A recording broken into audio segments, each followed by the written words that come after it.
안녕하세요. 역사 탐방입니다.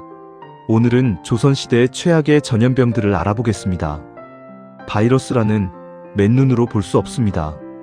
여러분, 한번 상상해 보십시오. 만약 이 보이지 않는 공포가 단순히 일상을 잠시 멈추는 것을 넘어 거대한 제국의 숨통을 끊어놓고 견고했던 신분제도를 박살내며 마침내 한 시대의 막을 완전히 내리게 만들었다면 어떨까요? 총칼을 앞세운 위대한 정복자나 영토를 넓힌 거대한 제국이 역사를 바꾼 것이 아닙니다. 인류의 역사를 가장 극적으로 그리고 가장 잔혹하게 뒤집어 놓은 진정한 지배자는 바로 전염병이었습니다. 오늘 우리는 역사의 방향을 송두리째 틀어버린 가장 끔찍하고도 매혹적인 순간들로 여행을 떠나려 합니다. 왕의 목을 베고 신의 권위를 땅에 떨어뜨렸으며 종국에는 낡은 시대를 무너뜨리고 새로운 시대의 문을 강제로 열어젖힌 그 핏빛 기록 속으로 말입니다. 먼저 우리의 발걸음이 닿을 곳은 14세기 죽음의 그림자가 짙게 깔린 중세 유럽입니다. 당시 유럽은 신이 모든 것을 지배하는 사회였습니다. 태어날 때부터 신분이 정해져 있었고 영주가 다스리는 장원과 하늘을 찌를 듯 솟아오른 교회의 첨탑이 세상의 전부이자 영원불멸의 진리인 줄 알았죠. 그러나 1347년 이탈리아 시칠리아의 메시나 항구에 정박한 12척의 갤리선이 모든 것을 바꿔놓았습니다. 흑해에서 출발한 이 배들은 항구에 도착하자마자 기괴한 침묵에 휩싸여 있었습니다. 배에 오른 사람들은 경악을 금치 못했습니다. 선원들 대부분은 이미 죽어 있었고 살아남은 자들조차 온몸에 검은 종기가 피어오른 채 고통 속에 피를 토하며 죽어가고 있었으니까요. 이른바 흑사병, 인류 역사상 가장 치명적인 재앙이 유럽 대륙에 상륙하는 순간이었습니다. 전염의 속도는 인간의 상상을 초월했습니다. 당시 사람들은 쥐나 벼룩이 병을 옮긴다는 사실조차 몰랐습니다. 그저 오염된 공기나 신의 분노가 내린 천벌이라고 믿었죠. 아침에 멀쩡히 웃으며 인사하던 이웃이 저녁이면 검게 변한 시신으로 실려나갔습니다. 거리는 썩어가는 시체들의 악취로 진동했고 묘지는 턱없이 부족해 커다란 구덩이를 파고 시신들을 겹겹이 쌓아 올려야만 했습니다. 이탈리아의 작가 보카치오는 그에 져서 데카메론에서 자식이 아버지를, 아내가 남편을 버리고 도망쳤다며 당시의 참상을 생생하게 기록했습니다. 인간의 모든 도덕과 윤리가 죽음의 공포 앞에서 철저히 무너져 내린 것입니다. 이 끔찍한 죽음의 무도회 앞에서 사람들은 신을 찾았습니다. 살려달라고, 제발 이 재앙을 거두어달라고 교회를 찾아가 눈물로 기도했죠. 심지어 자신의 죄를 씻겠다며 스스로 채찍질을 하며 거리를 순례하는 채찍질 고행단까지 등장했습니다. 그러나 돌아온 것은 무자비한 침묵뿐이었습니다. 신을 모시는 성직자들조차 흑사병 앞에서는 추풍낙엽처럼 쓰러졌습니다. 오히려 사람들이 밀집한 교회는 가장 치명적인 감염의 온상이 되고 말았죠. 그리고 바로 이 지점에서 역사의 거대한 톱니바퀴가 방향을 바꾸기 시작합니다. 단 몇 년 만에 유럽 인구의 3분의 1 많게는 절반 가까이가 목숨을 잃었습니다. 살아남은 사람들의 마음속에는 깊은 회의감이 싹트기 시작했습니다. 우리가 그토록 믿고 따르던 신은 도대체 어디에 있는가?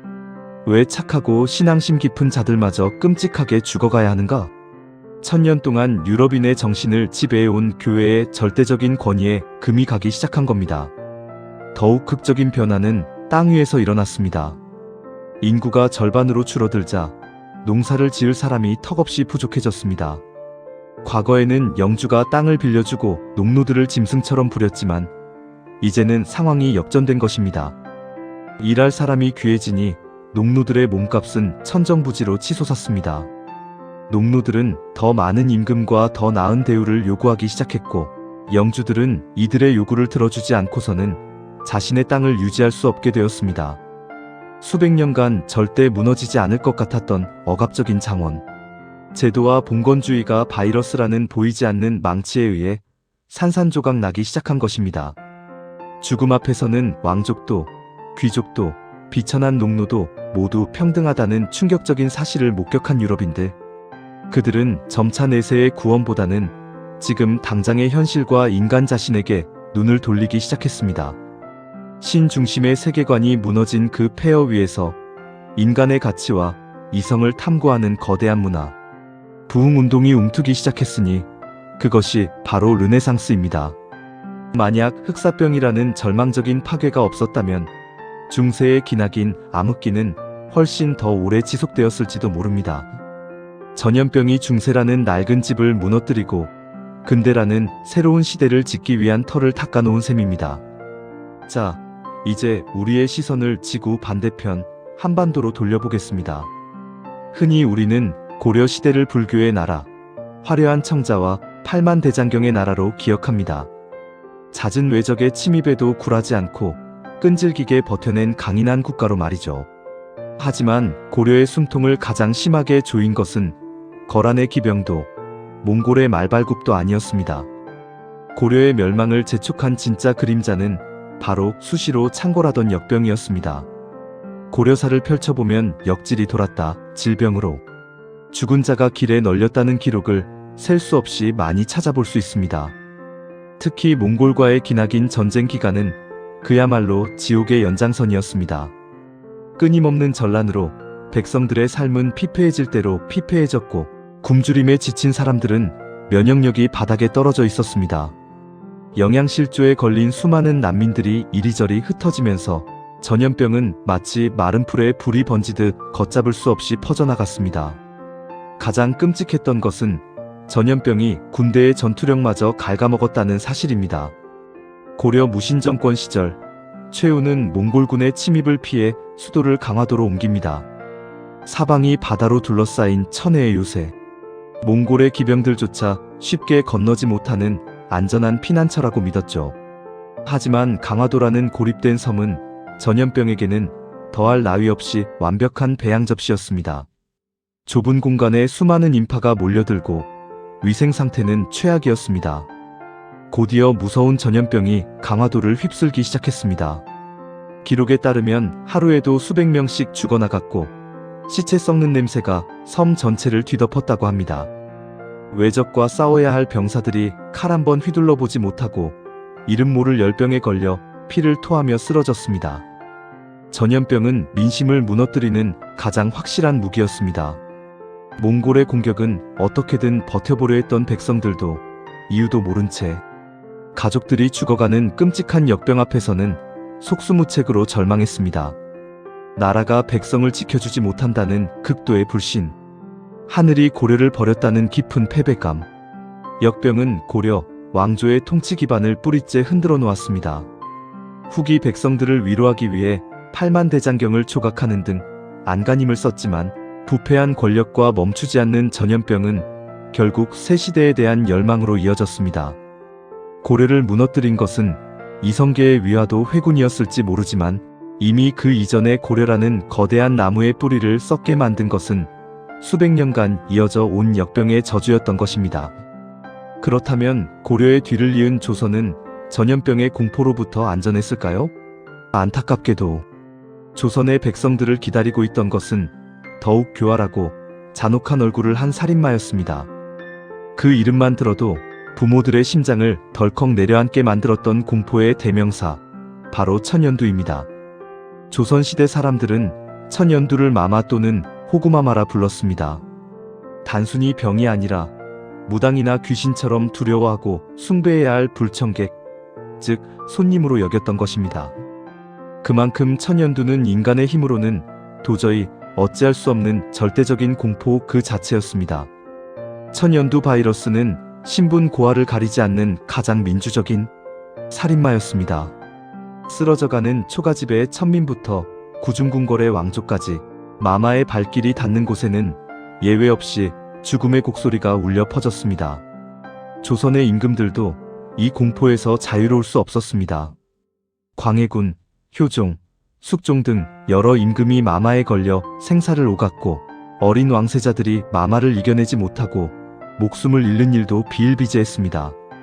왕위 계승자가 하루아침에 죽어나가니 궁궐 내의 정치적 혼란은 극에 달했습니다. 마마 한 번에 권력의 지도가 뒤바뀌고 조정의 붕당 정치가 요동치곤 했던 것이죠. 궁궐 밖 백성들의 삶은 더욱 비참했습니다. 마마가 한번 휩쓸고 지나간 마을은 그야말로 초토화되었습니다. 고열과 오한에 시달리다 온몸에 흉측한 물집이 돋아나고 살점이 썩어 들어가는 끔찍한 고통. 치사율은 무려 30%에 달했고 운 좋게 살아남는다 해도 평생 얼굴에 지워지지 않는 공보. 자국을 안고 살아가야 했으며 심한 경우 시력을 잃기도 했습니다. 부모들은 아이가 마마에 걸리면 그저 방에 뉘어놓고 정화수를 떠놓은 채 마마신이 노여움을 풀고 얌전히 물러가 주기만을 밤낮으로 빌고 또 빌었습니다. 마마신을 달래기 위해 요란한 구판을 벌이고 금줄을 치며 역신의 출입을 막으려 발버둥 쳤죠. 조선이라는 철저한 유교 사회에서 질병을 미신적인 방법으로 대하는 것은 본래 금기시되는 일이었습니다. 하지만 자식이 눈앞에서 살이 썩어 죽어가는데 공자왈 맹자왈이 무슨 소용이 있었겠습니까? 천연두 앞에서는 성리학의 이성도 엄격한 신분제도 무용지물이었습니다. 조선 조정은 서둘러 구황방을 펴내고 의서를 보급하려 노력했지만 백신이 없던 시절 역병의 확산을 막기엔 역부족이었습니다.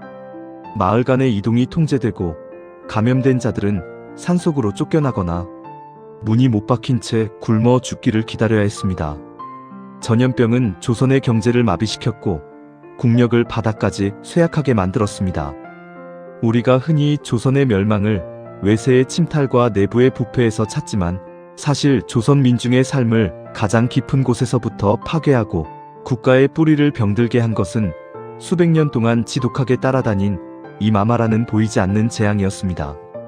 역사는 승자의 기록이라고 합니다.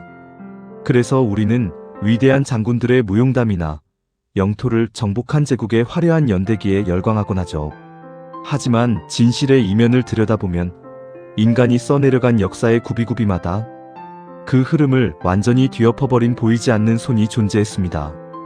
유럽의 중세를 끝장내버린 흑사병, 고려를 벼랑 끝으로 몰아넣은 역질, 그리고 조선의 민초들을 지옥으로 끌고 간 천연두까지. 이 작은 바이러스와 세균들은 인간의 탐욕, 무능, 그리고 사회의 모순이 가장 팽배해진 순간을 정확히 파고들었습니다. 그리고는 어김없이 인간 사회의 가장 연약한 고리를 무자비하게 끊어내며 역사의 판을 새로 짜버렸습니다.